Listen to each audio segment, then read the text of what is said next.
Welcome, everyone. I am Rachel Molenda. I'm the digital content manager at Reporting on Addiction. We appreciate you joining us today.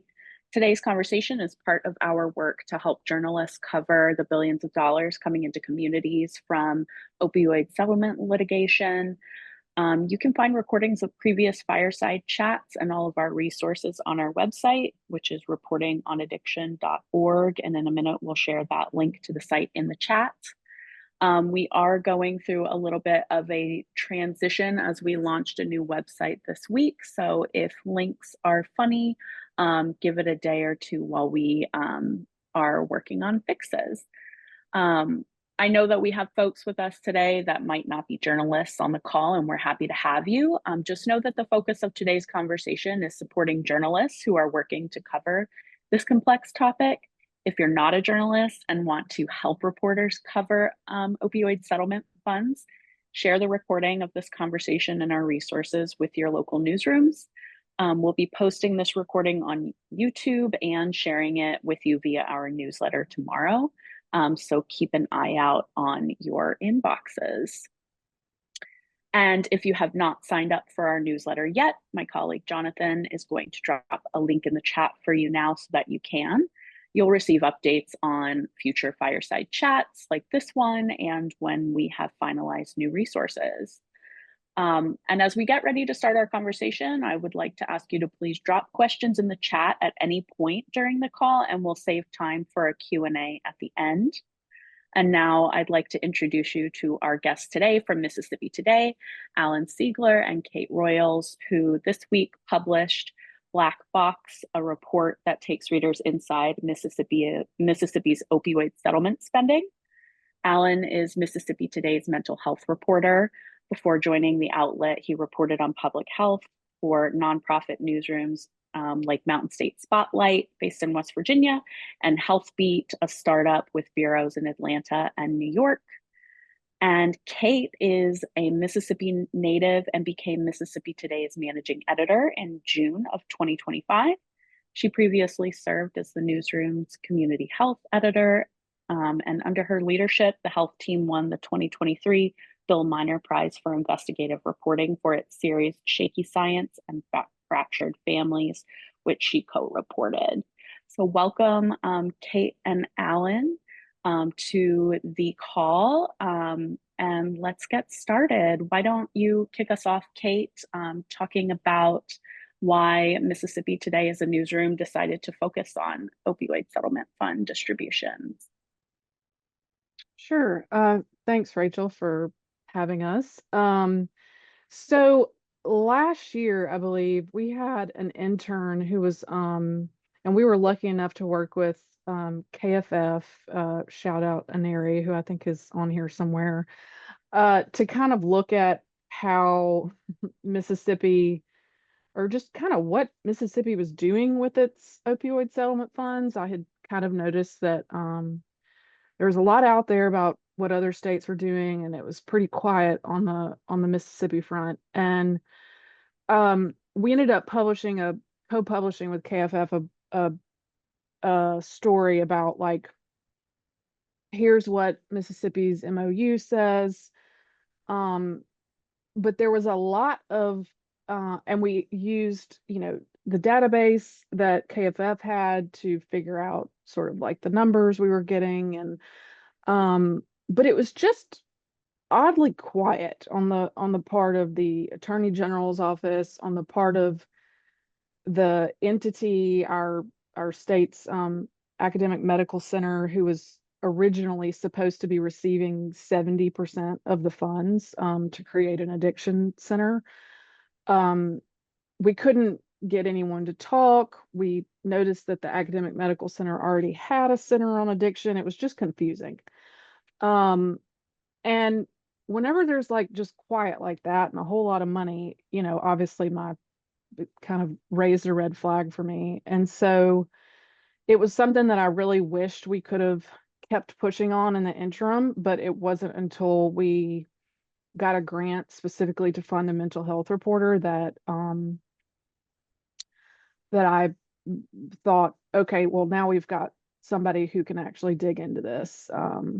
Mississippi doesn't have the best track record for um, spending um, federal funds or large sums of funds. We've had the tobacco settlement um, debacle where the original plan was for it to go into a healthcare trust fund, and it wound up getting just plucked away to get fill budget holes. So it just seemed ripe for reporting. And fast forward to interviewing for the position, and Alan applies, and I'd already read a story he wrote about opioid settlement funds being used for like a gun range somewhere. I forget.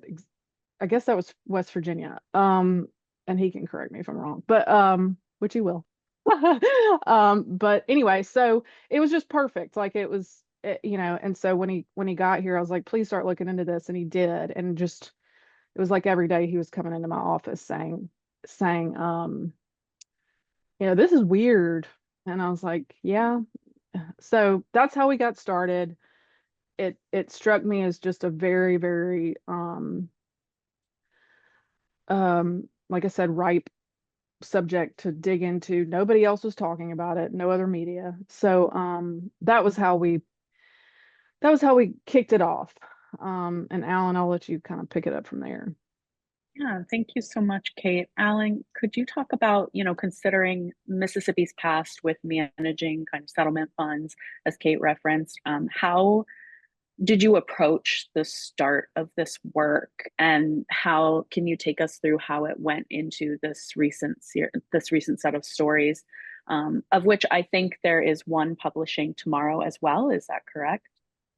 Um, we're trying to continue to publish. But yeah, so I got to Mississippi in April, and when we decided that the opioid settlement dollars or the distribution was something we wanted to dig into, I immediately went to any agreement I could get of just any plan of how this money was being spent out. Some states do legislation. A lot of states do these memorandums of agreements or of understandings, these MOUs, and Mississippi has one of those. So I got it, and I thought it was weirdly short. It was 4 pages, which I think in West Virginia it was at least a dozen pages. It's these are complex arrangements. It's multiple class action lawsuits and billions of dollars that are going out. So you'd expect a little bit more of them to be kind of more complicated.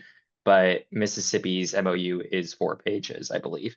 So I started reading through it, and I saw the same thing that Kate flagged, that 70% of the money was supposed to be going to this University of Mississippi Medical Center for Addiction Medicine. I thought that was weird.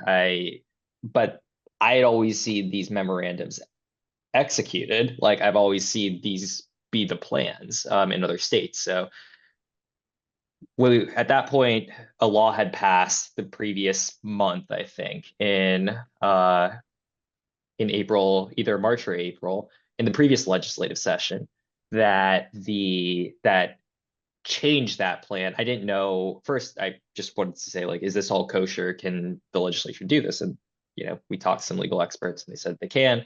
It's any state dollars have to go through the legislature.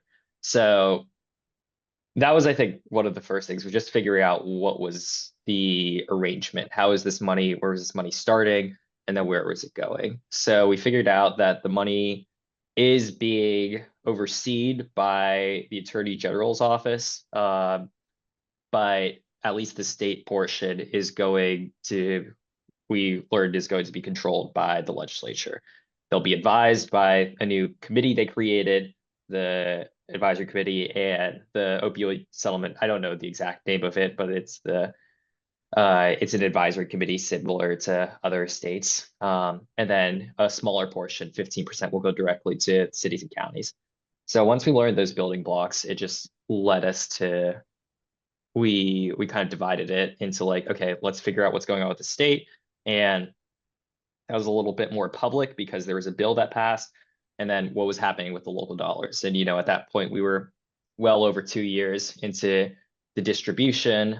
We didn't know that at the time. We just knew that we thought this money was going out, but there really was just very little information about how the local, the cities and counties in Mississippi were managing their dollars, if they were managing their dollars.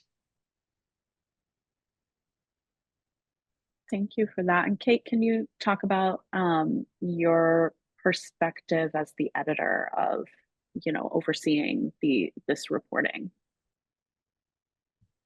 Yeah, so I mean, just the more he dug in, the more it kind of piqued my interest. And the once we kind of established that the state portion was just being like very much slow walked and not much had happened on that except for, you know, expenditures on attorney's fees and things like that. Um, Alan approached me about, why don't we start? Well, what we did was we first published a story looking at one place's expenditures, and we kind of got to that point through an advocate that Alan got hooked up with, and it was such a fascinating story and so interesting because basically the gist of it was, at the time we reached out, nothing had been spent, or in the city nothing had been spent, and then in the this is actually a city that encompasses two counties, but in one of the counties, you know, it had been spent on things like accessories for the guns at the sheriff's department and things like that. So it was revealing, and it was we ended up talking to the mayor, who, you know, because of Alan's reporting, formed a committee of people with lived experience in the area to advise how to spend their funds. And that was sort of like a launching point for Alan, who then started thinking, or came to me with an idea. Well, let's start looking at, you know, if these are the dollars being spent right now, let's start looking at the cities and counties and how, like, let's put in a whole bunch of public records requests to figure out how the ones that are getting the most money are spending their money. Yeah, I think if I could chime in really Yeah. quickly. So to get that information from the Hattiesburg area, I put in a public records request to the three local governments. I asked for documents that receipts of all dollars they've received, and any documents that help explain how this money is being spent. And those worked. Mississippi has pretty strong FOIA laws relative to some of the other states that I've been in, where, you will get, the law says that you will get this information if it is not exempt in a timely manner, and if not, you can file an ethics complaint. And when those three governments worked, I went to Kate. I was like, I think we can scale this up. Like I was hesitant to really jump into the deep end when I first got here, but I looked at the number of local governments, and it's 147, which is a lot, but it's less local governments than a lot of places have. I think in West Virginia, there were hundreds of cities and counties that were agreed to these law and are getting these independent funds. So like, because of those two things, there was like a doable number of cities and counties and towns, and we had a FOIA template that we knew we could scale up. I, Kate and I talked, and we were like, I think we can do this. I think we could figure out how Mississippi has spent its opioid settlement dollars so far. And Alan, you've touched on your time across different newsrooms, and I wonder, how do you go about convincing an editor that stories like these are important? What's your approach in the pitching process? Yeah, I mean, like, I think when so I really started, my public health reporting in West Virginia with Mountain State Spotlight. And at that point, it was assigned to me. I mean, we had seen a lot of these press releases of the Attorney General saying that there was 60 million from this settlement and for 100 million from this other settlement. I mean, like, Mountain State Spotlight had been covering pretty intimately the distributors trial, and building upon the work that Eric Ehrer did at the Gazette Mail and some of these earlier trials that led to these larger opioid settlements. So that was something that was like assigned to me, but we hadn't seen any of the distribution at that point at least in West Virginia in the winter in like December of 2022. We hadn't seen any spending at that point. So there was just trying to figure it out. West Virginia has the highest overdose number of overdose deaths per person in the country, just completely devastated Appalachia, especially central Appalachia. So it was the biggest health problem. It continues to be the biggest health problem, I think, in that region. And then I went to Georgia and I was at HealthBeat, and HealthBeat was had a different publication expectation for the reporters. We were expected to publish 2 stories a week. So that just wasn't as compatible with doing really deep dives into opioid settlements. But I started seeing some more of these awards in Georgia. My editor said, generally she wanted the newsroom to stick to covering things like infectious diseases, but she also said that, the overdose crisis was something that she wanted us to cover. So I did what I could to cover it there. But yeah, and then with Kate, it had been like I said, like she kind of mentioned, it was part of the things that she wanted me to. It was one of the essential things she wanted me to report on when I got here. So I think like the way I've always tried to approach it, and the way that kind of informs my reporting on this is starting with the public health problem. Like in so many states, it's hundreds, if not thousands, of deaths per year, which is, and also recognizing that this isn't what it used to be like. This is a pretty recent phenomenon. Like it's since it's only scaled up to this anywhere close to this magnitude in the 2010s. Like people didn't used to be dying of overdoses just at such high rates. And I think recognizing that is really essential to communicating to whether it's an editor or the public that this is just an urgent crisis. Thank you. And Kate, as we wrap up and get ready for questions, can you, say anything else about why stories like this matter to you as an editor, and also, considering your history as a health reporter in Mississippi? So I just think, I was very interested in, and this whole thing started with people and the impact on people. The first people that Alan talked to were parents who'd lost their children to overdose. And as a parent myself, that struck me in a way that in a very personal way. And so I think thinking about it in a very human way is what made me realize, or what made me just know that these were important stories to tell. And this is, as we've heard experts describe it, this is like blood money. And so it was just recognizing the human angle of it, and that was really all it took for me. Thank you both for sharing what this process has been like for you all, and how you came to these stories. It's not lost on us at Reporting on Addiction that these are widespread issues that need to be reported out across the country. So we appreciate you sharing your expertise with us. For folks who want to ask questions, you can drop them in the chat, or raise your hand and I'll take you off mute. The first question I see is from Jonathan. Can you talk a little bit about the tools that you use to help with reporting on such a big topic, and to help the public understand all this data? Yeah, so I think one of the things that the kind of like essential way I organized all these FOIAs to start out with was just one big Google Sheets folder. We had a summer intern who worked with us who is really great, and she helped me just maintain and double check to make sure all the numbers were right. But every time, I put a row in for every local government, and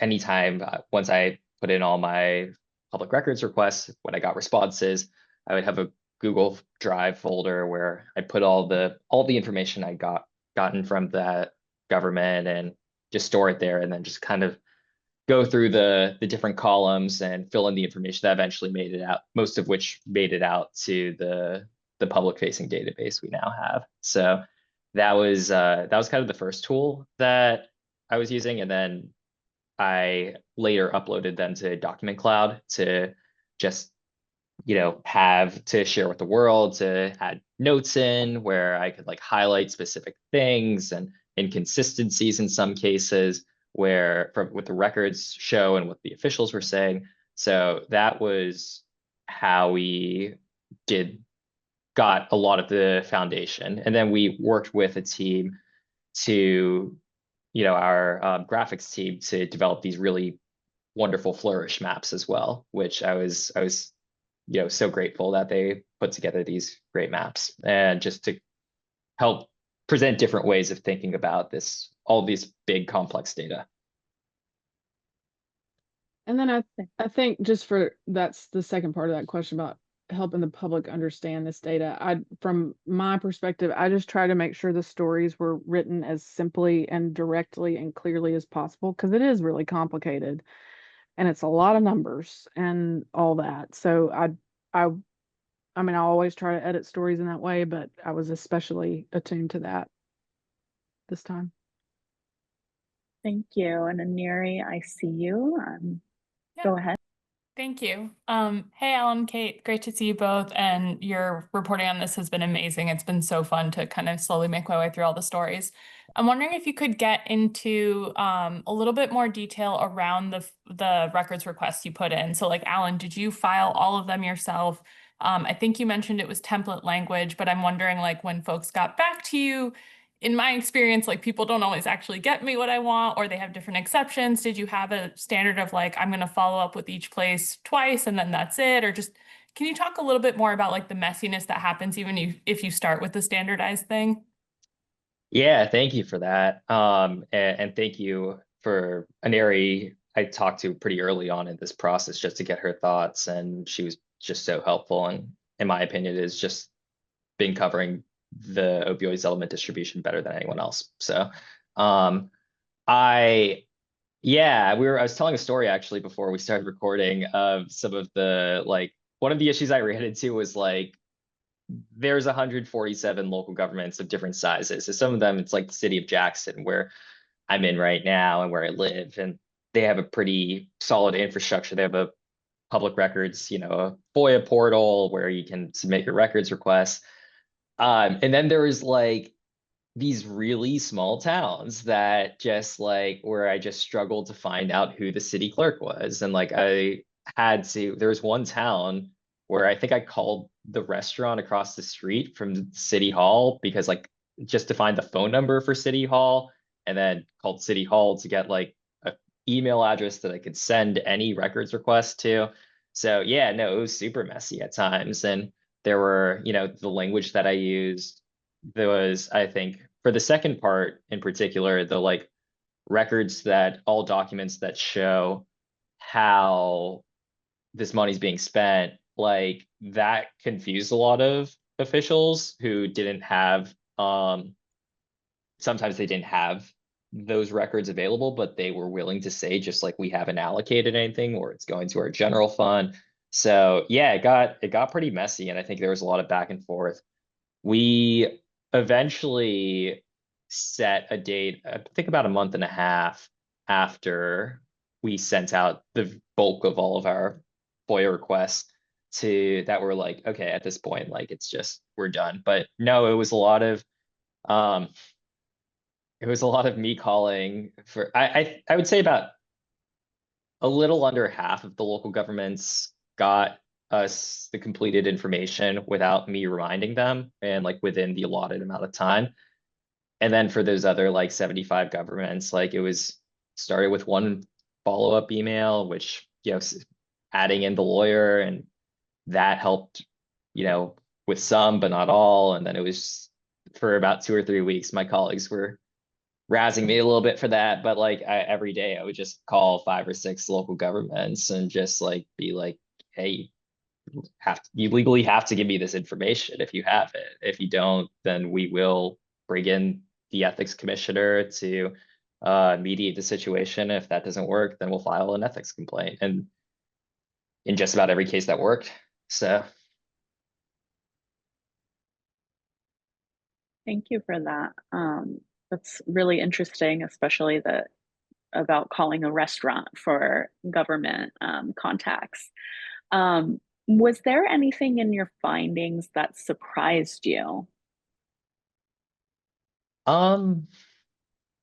Yeah, I didn't realize money could just be put to general expenses until I got the first record back, which I think was actually from my home county in Hinds County, that it could just go straight to a general fund. Like I'd seen variety, like Kate mentioned that when I was in West Virginia, I reported a little bit on some money, a county that was spending its money on a shooting range. But I had just never seen that before, where it was just going for like potholes and things like that. Like that was, I should have expected it, I think, reading the contract before.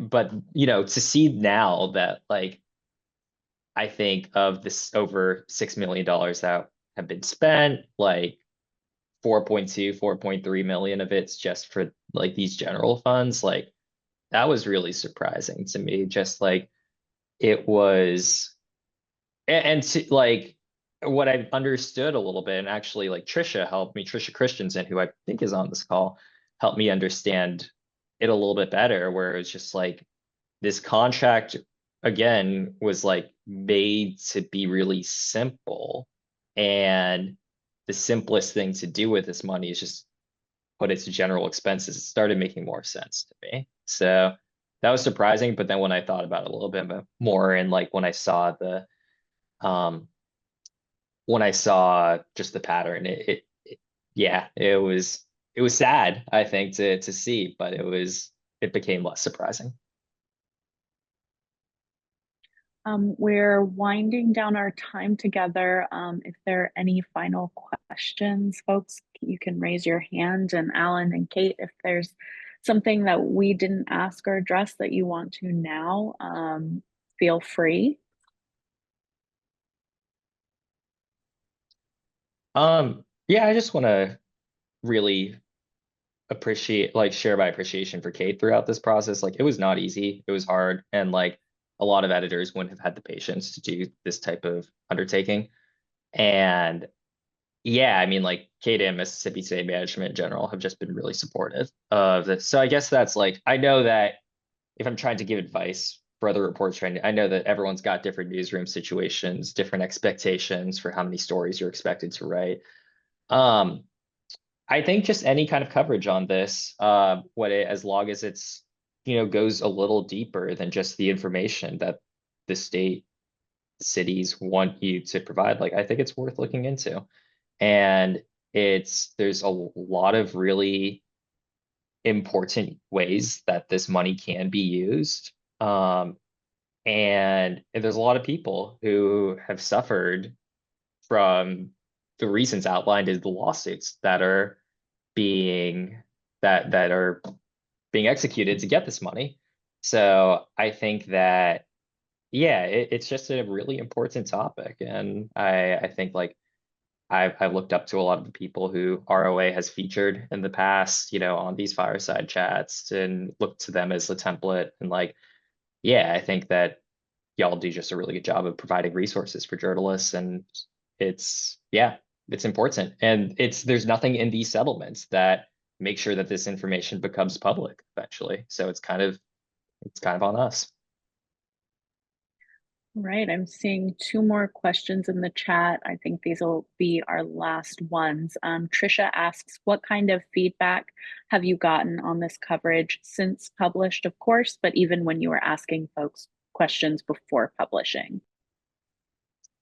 Got a lot of before I was publishing, I won't say this was all or most governments, but like when I was asking for these records, sometimes I would get calls from local officials being like, why do you want this? Or like, why do you care?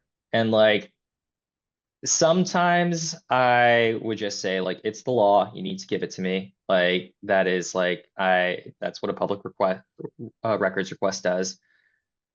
Though I filed 2 ethics complaints, and like I get into a little bit more there. I think like why, and we've linked to one of them in our stories, but like I get into a little bit more of like why I think that this information is really important to be published and for the public to know.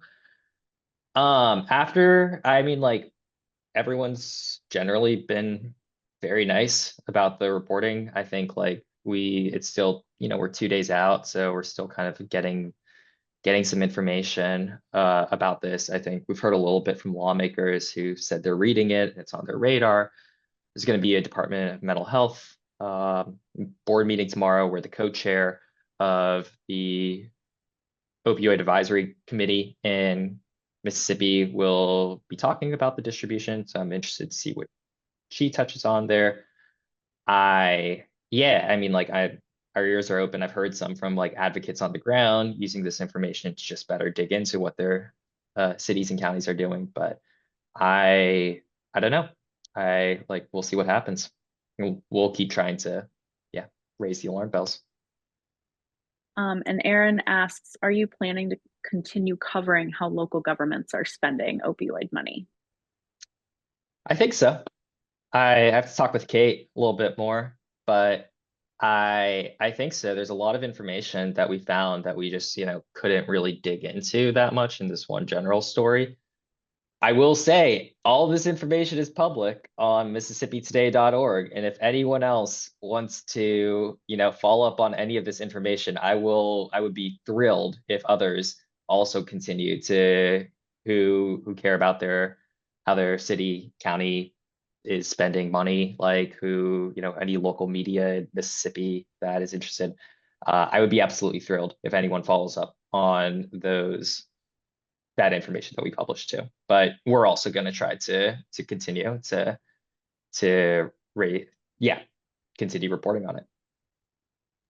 Well, and we look forward to any future stories that you have and let us know how we can support you. And for any other journalists on the call, you can find our resources at reportingonaddiction.org and keep up with Alan's work at MississippiToday.org. Also, join us on Slack, where journalists across the country have conversations about covering this topic and share a lot of great resources. And thank you, Kate and Alan, for joining us today. We really appreciate your time.